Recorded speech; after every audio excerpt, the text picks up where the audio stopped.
হ্যাঁ নিশ্চয়ই, বললাম তো যে কাজের জন্য যদি কেউ এগোয়, আমাদের 10টা ছেলে মেয়ে, আমরা 2006 যারা এনটিভি থেকে এসছি, এবং তারা চেষ্টা করেছি যে বাংলাদেশের বাংলা গান বাঁচুক। আমরা কিন্তু এখন দেখতে পাই এদেশে বিদেশি শিল্পীকে নিয়ে এসে কোটি টাকা দিয়ে তাদেরকে পারিশ্রমিক দেওয়া হচ্ছে, কিন্তু ওই টাকাটা আমাদের দেশীয় সংস্কৃতিতে খরচ করে না। ওই টাকাটা যদি আমাদের দেশীয় সংস্কৃতিতে খরচ করতেন, তাহলে দেশের সংস্কৃতির ছেলেমেয়েরা বাঁচত, এরা ইন্টারন্যাশনালি কাজ করতে পারত। তা আমাদের পথগুলো আমরাই বন্ধ করে রেখেছি। তো এইটা বড় একটা ইস্যু। আমরা এই বাইরের দেশের শিল্পীদেরকে আমরা অনেক সম্মান করি, আমি বলছি না তাদেরকে নিয়ে কখন আসবে না কেন, ইন্টারন্যাশনালি গানের আদান প্রদান হচ্ছে।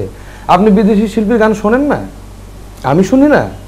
তো গান শোনাটাও একটা আদান প্রদানের বিষয়। এর বাহিরে তো আমরা যে সংস্কৃতির বিচার করতে যাই, এইটা যদি আমরা দেশ বিদেশে আমাদের সংস্কৃতিকে ছড়াইয়া দিতে চাই, তাহলে পরে আমরা কিন্তু ওই জায়গাতে স্তব্ধ আছি, কারণ আমাদের বিনিয়োগটা অন্য জায়গায় হয়ে যাচ্ছে এবং আমরা ওই টাকাটার ইউটিলাইজেশনটা আমার দেশের শিল্পীদের জন্য করতে পারছি না।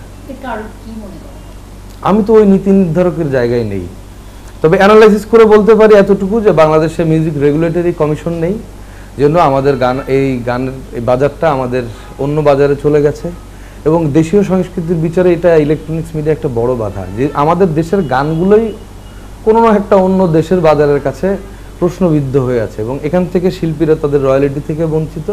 এজন্য এই দেশের আমরা অনেক ডিটেলস আছে, এটা এত শর্টে বলতেও পারবো না, তবে ছোট করে এটুকু বলতে পারি যে আমাদের গানের বাজারটা খুব অস্থির হয়ে আছে। এই অস্থির বাজারটাকে চাঙ্গা করতে চাইলে এ দেশের সংস্কৃতির উপরে বিদেশি সংস্কৃতির চাইতে বেশি খরচ করতে হবে, সেখানে কোনো খরচের খাতি নেই। এখনও এদেশের শিল্পীর সর্বোচ্চ সম্মাননা বাংলাদেশ টেলিভিশনে 10,000 টাকা, আমাদের বাংলাদেশ বেতারে 2,500 টাকা। সমন্বয় করে আমরা অনেকেই মাননীয় প্রধান উপদেষ্টার কাছেও আমরা চিঠি পাঠিয়েছি এটার জন্য, যে সম্মানটা বৃদ্ধি করা হোক। এটা নিয়ে কেউ কাজ করে না, অথচ বাইরের দেশের সম্মানিত শিল্পীদেরকে আমরা নিয়ে এসে এই দেশে কোটি টাকা দিয়ে 5 স্টার হোটেলে রাখছি।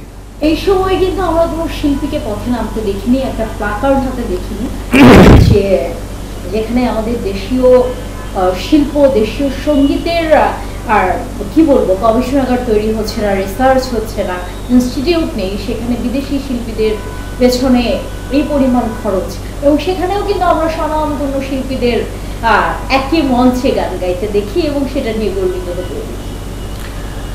হ্যাঁ, সেটা ট্রেন্ড আছেন, আমি তো ডেফিনেটলি আছে, এটা বলবো না যে বেহায়া যে তাকে তো আপনি কিছু বলতে পারবেন না, যার হায়া নাই তাকে আপনি হায়া দেখাতে পারবেন না। তা আমাদের দেশের শিল্পীদেরও দোষ আছে, তারা একই মঞ্চে গান গাইতে গেলে পরিপূর্ণতার সাউন্ডও তারা পান না, বিদেশি শিল্পীরা যে সাপোর্ট পান তবুও তারা তাতে খুশি থাকেন। তো কেউ যদি তাতে খুশি থাকেন, সেখানে আমার ব্যক্তিগত অভিমত না দিয়েই ভালো। ব্যক্তিগত মহিন খান এর ব্যাপারে কি অভিমত দিবেন? এই জায়গাটা সমান সমান হওয়া উচিত, যেহেতু একটা বিদেশি অনুষ্ঠান হলে এদেশের শিল্পীরা সমান সমান প্ল্যাটফর্মে কাজ করেন, তো সাপোর্টটাও সমান হওয়া উচিত। তারা এসে এদেশে 4 দিন ধরে রিহার্সেল করে একটা সুন্দর প্রোগ্রাম করছে, তাদের যেই ক্যাপাসিটিগুলো নিয়ে তারা কাজ করেন সেজন্য তারা পয়সা নেন, আর আমাদেরকে সেই সহযোগিতা বা সাপোর্টটা দেওয়া হয় না। তো সমন্বয়টা খুব জরুরি।